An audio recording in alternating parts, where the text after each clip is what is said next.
ったものとすると、でね、ちょっとね、そっちの動画今撮ってきたんですけれども、カムリがカムリじゃなく、仮に100万円のタイヤを履いてもね、カムリはカムリ、クラウンにはならないです。ということでね、今日は田舎の方に来ています。やっぱりね、こういう田舎道走れるってね、幸せですよね。自分ね、すごく楽しい気分です。でね、今日の動画の内容はタイヤです。イエローハットで1000倍と言われているピレリの P7 エボというタイヤにね、変えました。でね、自分たちね、いつもタイヤはネット通販で買って、安く買って、それを持ち込みでね、取り付けてもらっているんですけれども、今回ちょっとね、親父がそう運転中にタイヤバーストしちゃったみたいなんですね。で、それで、仕方なくというかね、ちょうどイエローハットにお願いできる場所だったので、そこでね、これに変えてきたという話です。すごい狭いところでね、バーストしたらしくて、前ね、ちょっとバンパーは傷になっちゃってるんですけれども、自分としてはね、この、いつもと違うタイヤをお金出さずにね、味わえるというのはね、すごい楽しみで、じゃあこれでね、ちょっとタイヤの話に入っていきます。まずね、サイズなんですけれども、215の5517インチ。これが4本で、7万円しなかったぐらい、高知に入れて7万円ちょっとぐらいとね、聞きました。ちょっと前行きますね。前ね、結構ね、このカムリってエンジンうるさいんですよね。今エンジンかかってて、あんま近寄りたくないんですけれども、ブロック見えるかな？ブロックこんな感じです。そんなに大きくないんですよね。スポーツタイヤみたいな印象は全然なくて、ブロック一個一個はそんな大きくない。で、センターのね、溝も太い。その代わりに、細かい溝がね、全然ないです。この辺りの話はね、後でします。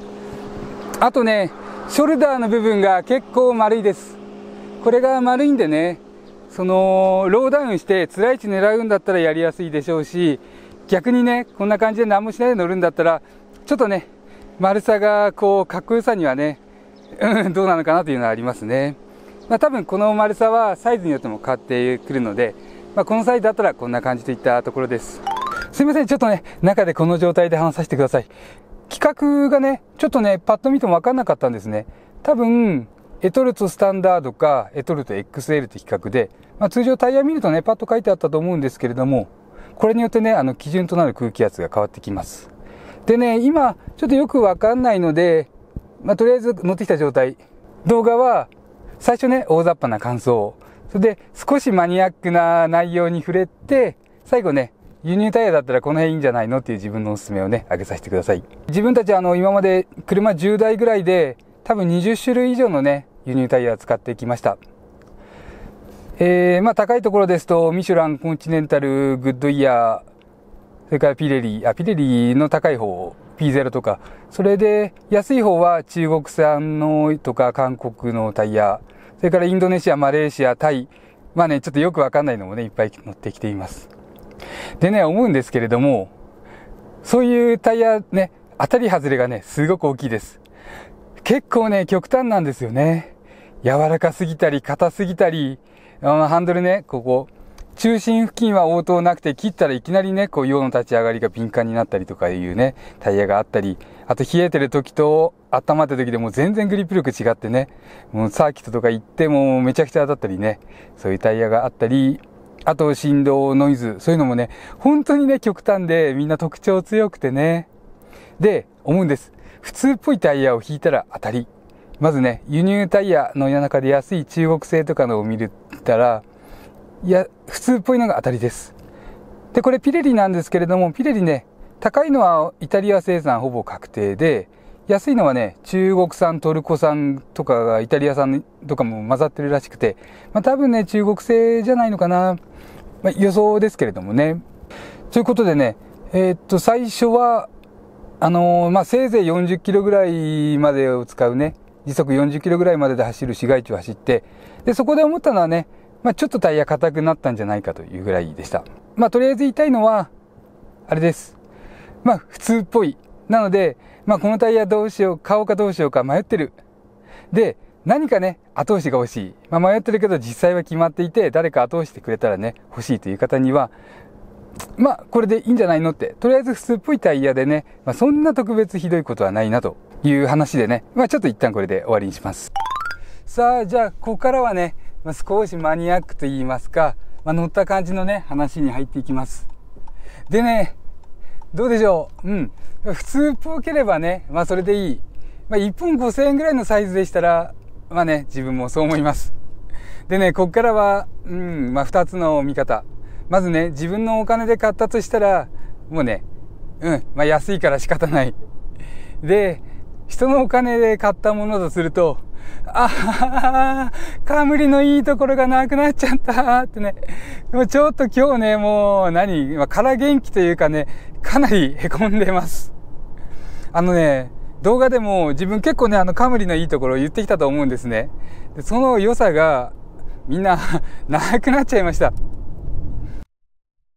レビュー、泣き言混ざっちゃったので先にまとめです。本当、どうでもいいことでね、大騒ぎする子供みたいになっちゃってます。話してるうちにまとまった結論的なことがありますので、まとめの印象を入れます。ということでね、さっき言ったウィッシュとミシュランのタイヤです。これね、ちょっとね、自分で考え方改めなきゃいけないかなとかいろいろ思ったので、ちょっとね、このウィッシュ今乗ってきました。でね、タイヤは、ミシュランのエナジーセイバー。エナジーセイバーってね、4とか3とか、あとプラスとかあって、値段もいろいろなんですけれども、これ多分ね、値段的に中国のタイヤだと思います。で、それはあれなんですけれども、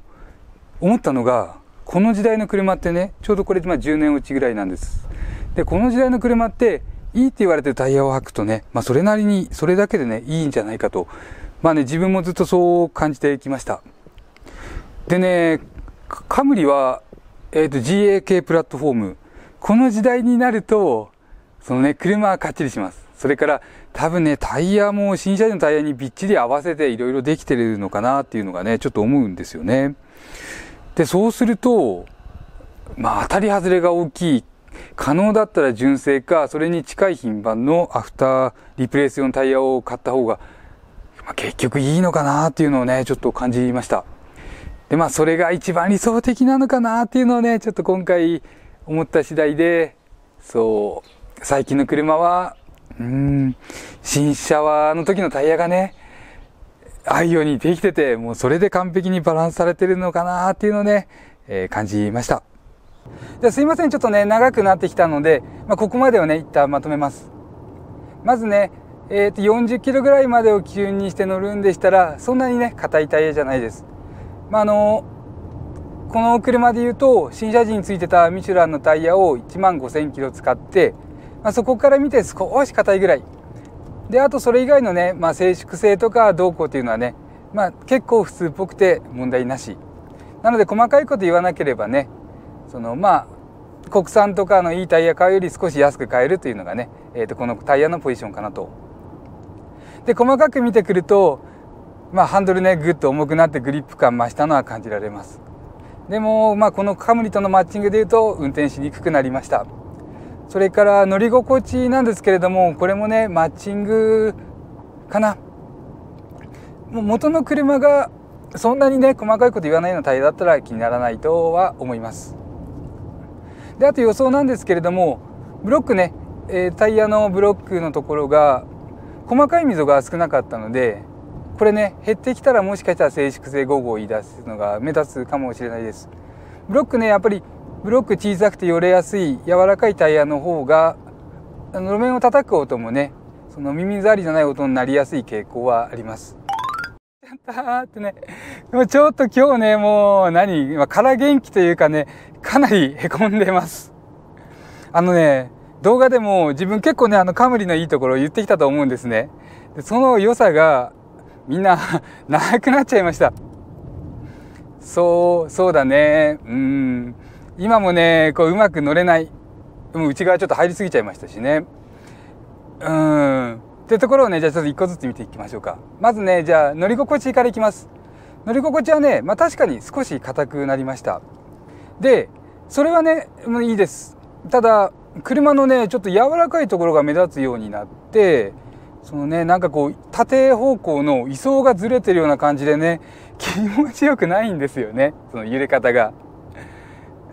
硬いとかね、一発目のインバウンドショックがバーンときて、うわーとかね、ふわん、そうだな。そういうのじゃないんですけれども、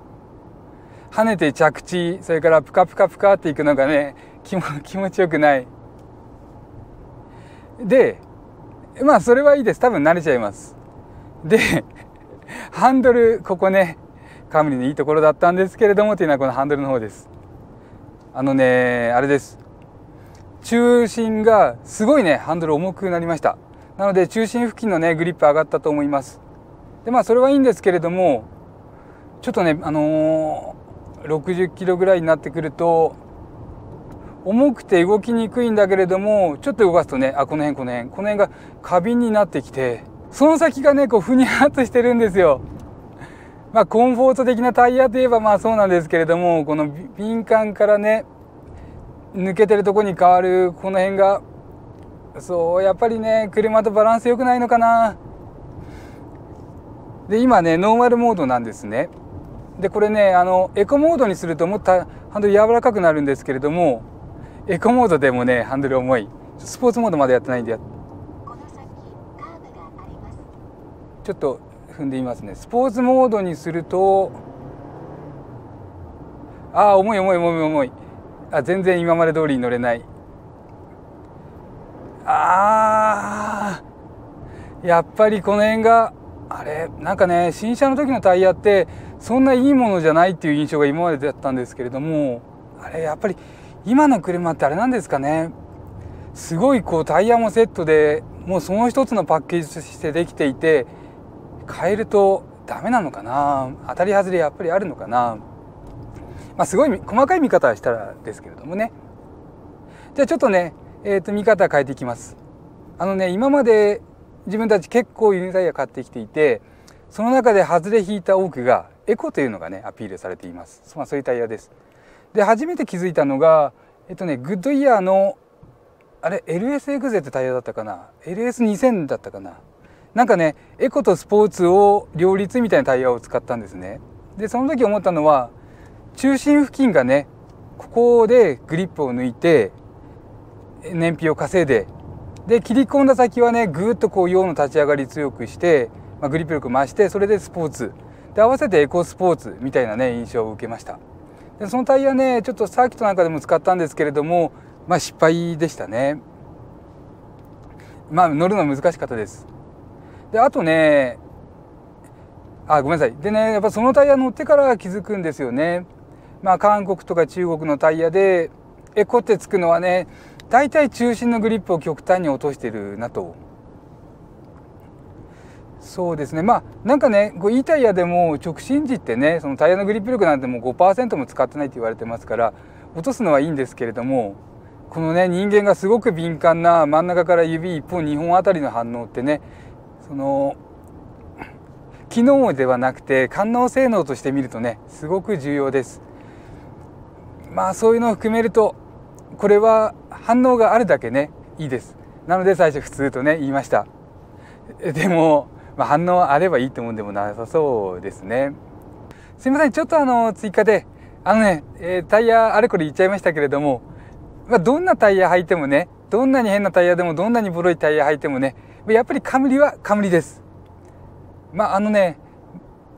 像してみてほしいんですけれども、例えばヤリスにねもし1本5万円のレグの履いたとしたって、さすがにそれはカムリみたいにね静かにはなりませんし、逆にねこのカムリも、仮に100万円のタイヤを履いてもね、カムリはカムリ、クラウンにはならないです。ということでね、やっぱり本質的な部分はね車本体です。なのであまりねタイヤにお金使いすぎはどうなのかなと。そのお金をね、好きなでね、ネクセンのはねそのコンチネンタルのスポーツコンタクト3だったかな、そのタイヤからすごいね4本20万円ぐらいのタイヤつけて、結構ね不快なところ目立ったなっていう車で、輸入車でたまたまねネクセンの N なんとかつけてみたら印象激変でした。電子制御ダンパーのね火炎機能を殺そうかと思っていたのを、殺さずにこのままでいいよとねなったぐらいのねことがありました。で難関の方はねそうですね2台3台で使ったかな。で N20 っていうのは印象が良くて、N ブルーエコとかそういったタイヤはやっぱりね中心が抜けててね乗りにくかったです。なのでどうだろう、エコ系のタイヤだったらタイヤが悪いというんではなくてね、マッチングとか好みのバランスって言ったらいいのかな。別に全然ね自分イエローハットとか関係ないんで、あと親父に遠慮してるわけでもなくて、そうだな。感じよく言えばマッチング、感じ悪く言えばね、おいちょっと新車の時のタイヤ返せと、ごめんなさい、笑っちゃう、笑わせてくださいってことでね、じゃあすいません、一旦失礼します。ということで輸入タイヤピレリの P7 エボに交換しての印象でした。端的に言うと、ハンドリングが気に入って買った車だったら新車時のタイヤか近い品番のタイヤを選ぶことが一番かなと。最近の車ってもう車がかっちりしてタイヤも特性合わせて設計されているような、そこを強く感じました。タイヤ自体が悪いといった感じは全然なくて、静かなタイヤですし硬くもなさそう。あと今までの経験から、タイヤってね1000キロぐらい走ると印象変わります。そして空気圧の調整、すごく良いポイントを見つけられたらタイヤと車の縦バネ合成が一致して気持ちよく感じられるようになるかもしれません。希望を含めてです。今は時速40キロぐらいまでが硬く感じて、それ以上でふわふわ感があります。つまりマッチングがみたいなね。でハンドリングは動画中で述べた通りです。であとはね、動画の前か後か、動画アップの前か後か、ホームページに記していきたいなと思っています。そして今日の一言、3日に1回は変わったものを食べよう美食家の精神ごめんなさい、言えなかった。このタイヤ使えて、自分の考えがアップデートできたこと、もう感謝の一言です。動画は以上です。よろしければチャンネル登録等で応援していただけますと嬉しいです。ではまた次の動画でお会いしましょう。間違いいっぱいの自動車選び、ヒラリー男爵でした。